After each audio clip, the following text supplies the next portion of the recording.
اور جب ایمان لائی تو قیمتی بن گئے. اللہ نے عمر کی سوچ کو قرآن بنا کر نازل فرمایا. عمر کی سوچ. صلح حدیبیہ کے عمر فی القضاء کے حوالے سے حضور صلی اللہ علیہ وسلم آئے. صلح حدیبیہ میں 6 ہجری میں آئے تھے. پھر معاہدہ ہوا حدیبیہ میں کہ آئندہ سال آنا پڑے گا. آئندہ سال عمرۃ القضاء کے موقع پر سن ہجری 7 میں حضور صلی اللہ علیہ وسلم صحابہ کرام کی معیت میں آ کر حضور صلی اللہ علیہ وسلم طواف بیت اللہ کیا. مقام ابراہیم اور ملتزم پر آ کر دعا کی. دعا سے فارغ ہوئے حضور زمزم کی طرف جاتے ہوئے دیکھا حضرت عمر فاروق رضی اللہ تعالیٰ عنہ کو مقام ابراہیم سے لپٹ کر گہرے سوچ میں بیٹھے. حضور نے فرمایا یا عمر خیر ہے مقام ابراہیم کو لپٹ کر ایک گہرے سوچ میں ہو, کیا بات ہے, دل میں کیا خیالات ہیں؟ عمر نے فرمایا اللہ کے رسول کیا یہ مقام ابراہیم وہ مقام نہیں ہے جس پر اللہ کے خلیل اللہ نے جی بھر کے سجدے کیے تھے؟ ہاں بالکل. کیا یہ مقام یا رسول اللہ وہ نہیں ہے جس پر کھڑے ہو کر اللہ کے خلیل نے خانہ کعبہ کی دیواروں کو اونچا کیا؟ بالکل. یا رسول اللہ دل چاہتا ہے کہ آج میں بھی مقام ابراہیم کو سجدگاہ بناؤں. ابراہیم خلیل اللہ کی یاد کو تازہ کرتے ہوئے حضور فرمایا اے عمر تیرے دل چاہتا ہے میرے دل کیوں نہیں چاہتا؟ میری تو دادا ہے حضرت ابراہیم. ہم پھر آگے آئیے آپ امام بن جائے, ہم مقتدی جی بر کے مقام ابراہیم پر سجدے کرتے ہیں. لما یا عمر کیوں ایسا کرتے؟ فرمایا رسول اللہ میری تجویز آپ کی تائید قانون نہیں بنا. فرمایا قانون بنانا میرے اختیار میں نہیں, قانون بنانا اللہ کے اختیار میں, نشر کرنا میرے اختیار میں.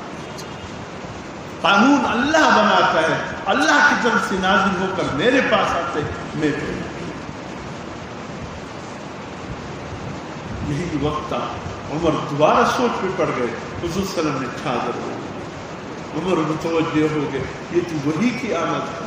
اور اسی وقت حضور صلی اللہ علیہ وسلم نے چادر مبارک سب سے اٹھایا.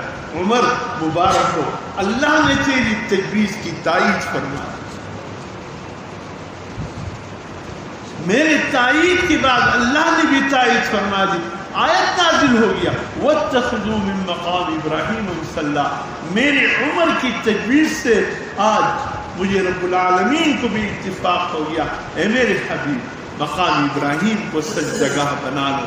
جو عمرہ کرنے والا, جو طواف بیت اللہ کرنے والا جب تک دو رکعت واجب الطواف مقام ابراہیم کے پیچھے نہیں پڑے گا, میں نہ طواف کی قبولیت کا پروانہ دوں گا نہ عمر حج کی قبولیت کا پروانہ دوں گا. لگ جاتے مقام ابراہیم. ایک دفعہ نیت باندھا دور کئی صفحے دور, جب سجدے سے سر اٹھایا ہو باب فتح پر پہنچ دیا تھا. طواف والوں نے ہمیں وہاں تک پہنچا دی. پھر وہاں نیت توڑ کر پھر آئے ٹوکر لگے. طائفین کی ٹوکر کی زد میں ہو. طواف کرنے والے اپنے ساتھ ہی آپ کو کہاں سے کہاں پہنچا دے. نوافل پڑھنے ہوں گے.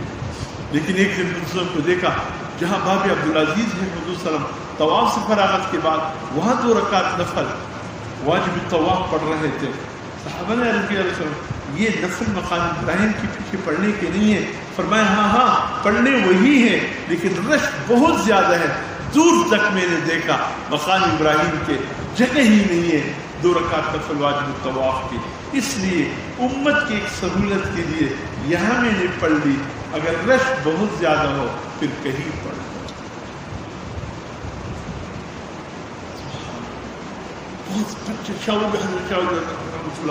الفوز الکبیر میں 25 مقامات گنے ہیں جب یہ نازل ہو گئے ثم خلقنا النطفة علقة فخلقنا العلقة مضغة فخلقنا المضغة عظاما فكسونا العظام لحما ثم انشأناه خلقا آخر. انسان کی تخلیق کا اللہ درجہ بدرجہ ذکر فرمایا. اول پانی کا قطرہ، پھر خون کا ایک لوتھڑا، اس کے بعد پھر ہڈیوں کا بن جانا، 40 دن کے بعد اس انسان کے رحم مادر میں تغیر کا آنا، آخری مرحلے میں آ کر انسان میں کامل بن جانا، پھر روح کا آنا، پھر ثم انشأناه خلقا آخر. پھر اللہ اس کو ایک خوبصورت انسان بنا کر اب دنیا کی طرف بھیجتا ہے. اس وقت حضور صلی اللہ علیہ وسلم کے ساتھ کاتب وہی حضرت عمر تھے. یہ آیت حضرت عمر لکھ رہے ہیں صلی اللہ علیہ وسلم. اچانک بے ساختہ عمر کی زبان سے نکلا فتبارک اللہ احسن الخالقین. کیا خوبصورت تخلیق ہے اللہ کی، یہ انسان کا بنانا کتنا خوبصورت ہے یہ تخلیق اللہ کی. حضور صلی اللہ علیہ وسلم نے دیکھا عمر یہ الفاظ میں نے کہے، حضور نے فرمایا نہیں یہ تو میرے دل میں آ گئی فتبارک اللہ احسن الخالقین. آپ نے ابھی تک نہیں کہے، فرمایا یہی تو اگلا وہی کا حصہ ہے، آگے یہی لکھنا ہے. اللہ نے پہلی عمر کی دل میں بات. میرے محترم